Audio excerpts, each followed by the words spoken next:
क्या बिहार चुनाव से पहले होने जा रहा है सबसे बड़ा खेल, और क्या एनडीए में भी अब पड़ने वाली है फूट, और क्या नीतीश कुमार अब लल्लन सिंह की भी कर देंगे छुट्टी, और क्या चिराग पासवान इस बार होंगे बिहार के सीएम या डिप्टी सीएम। जी हां, नमस्कार। नेक्स्ट 9 न्यूज पर आपका बहुत बहुत स्वागत है और मैं हूं आपके साथ वफा अब्बास।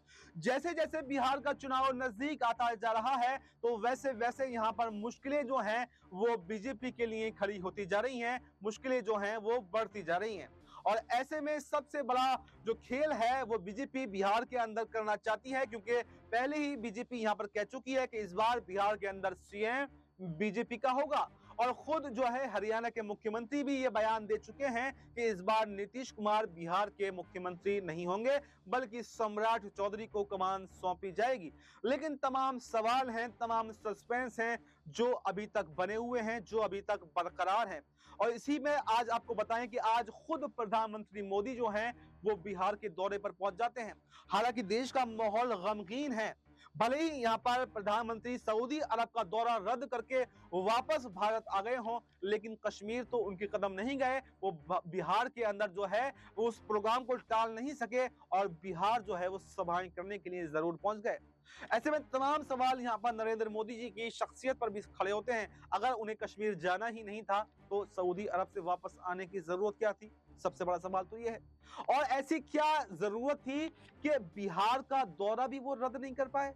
अभी दूसरा ही दिन है, तीसरा ही दिन है जो बिहार दौरा करने के लिए पहुंच गए। और इसके साथ साथ आज कानपुर में भी दौरा था, क्योंकि कानपुर का दौरा तो रद्द कर दिया क्योंकि वहां पर चुनाव नहीं है।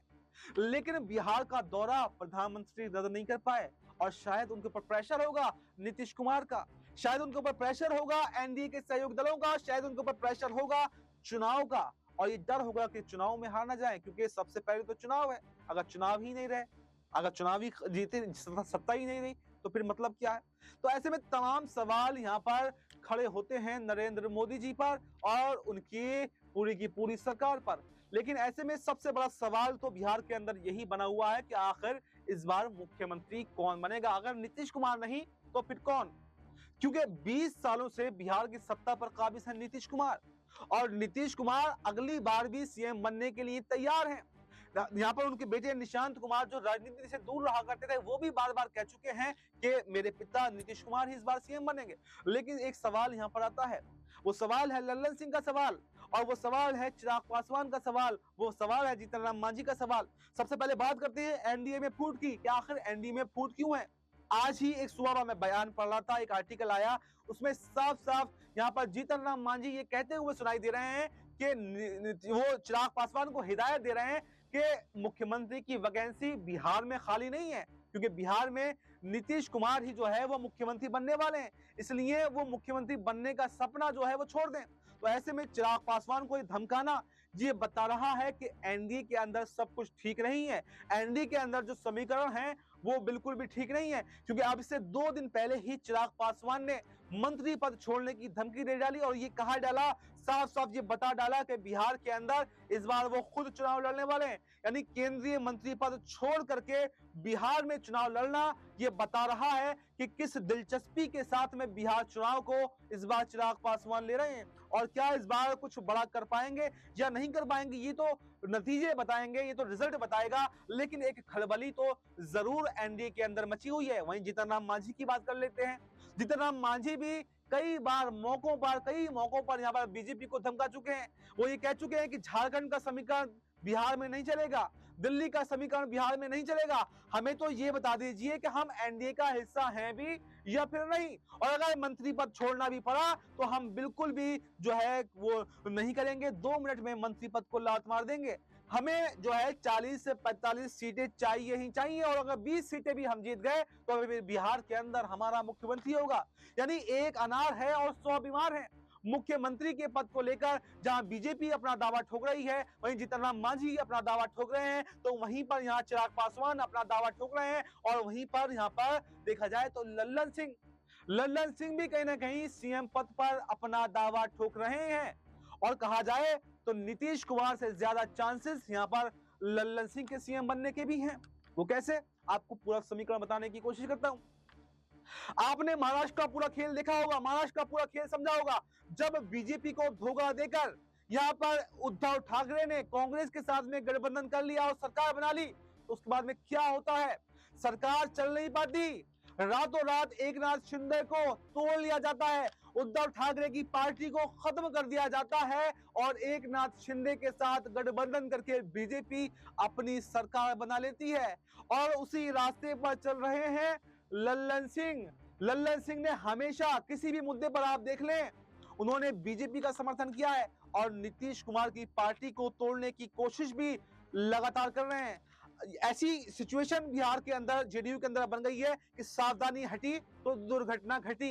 यानी अगर नीतीश कुमार ने गलती से भी एनडीए का साथ छोड़ने की कोशिश की, जो गलती उद्धव ठाकरे ने की थी बीजेपी का साथ छोड़कर, तो बिल्कुल वही शिंदे वाला हाल अब लल्लन सिंह नीतीश कुमार का करने वाले हैं।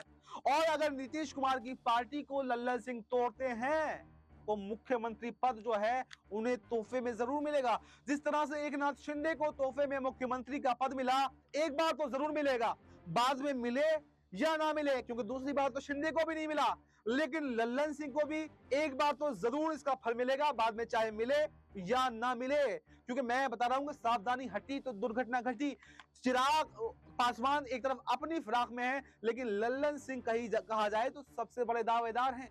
अगर 40 सीटें इस बार भी नीतीश कुमार लेकर के आते हैं तो किंग मेकर की भूमिका में रहेंगे, जब चाहेंगे बीजेपी की सरकार गिरा सकते हैं और इंडिया गठबंधन में जा सकते हैं। लेकिन अगर लल्लन सिंह उसमें से 25 विधायक भी तोड़ने में कामयाब होते हैं तो बड़ा झटका नीतीश कुमार को लगेगा, और जैसे ही झट से नीतीश कुमार जो है इंडिया गठबंधन में जाएंगे, वैसे ही लल्लन सिंह पलटी मारकर एकनाथ शिंदे की तरह बीजेपी की तरफ आ जाएंगे और न रहेगा बांस न बजेगी बांसुरी। नीतीश कुमार के हाथ फिर खाली हो जाएंगे, कोई भी कमान उनके पास में नहीं बचेगी और उनका खेल जो है वो खत्म होता हुआ दिखाई देगा। तो बीजेपी ने एक चक्रव्यूह में नीतीश कुमार को जकड़ लिया है, जहां एनडीए में भगदड़ तो जरूर देखी जा रही है, लेकिन कुछ हो नहीं पा रहा है, कुछ कर नहीं पा रहे हैं, क्योंकि सब मजबूर हैं, सब घिरे हुए हैं। बीजेपी के पास में ईडी है, बीजेपी के पास में सीबीआई है, और जो भी उसको छोड़ने का प्रयास करेगा तो फिर ईडी सीबीआई के दफ्तर के चक्कर काटते हुए दिखाई देगा।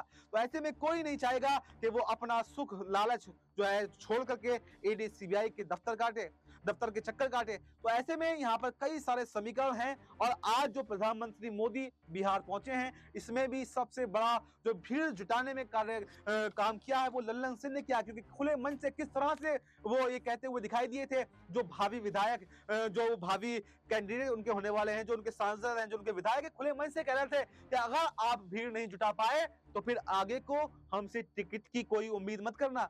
यानी आप देख सकते हैं कि हर इशारे पर लल्लन सिंह जो है बीजेपी के कंधे से कंधा मिलाकर खड़े हुए हैं और बीजेपी के इशारों पर ही काम कर रहे हैं। तो ऐसे में नीतीश कुमार के लिए बिल्कुल इस बार का चुनाव जो है एक आखिरी चुनाव हो सकता है, और अगर यहाँ पर झटका लगता है तो फिर नीतीश कुमार का राजनीतिक सफर जो है वो समाप्त हो जाएगा और उनके बेटे निशांत कुमार भी उसको संभाल नहीं पाएंगे।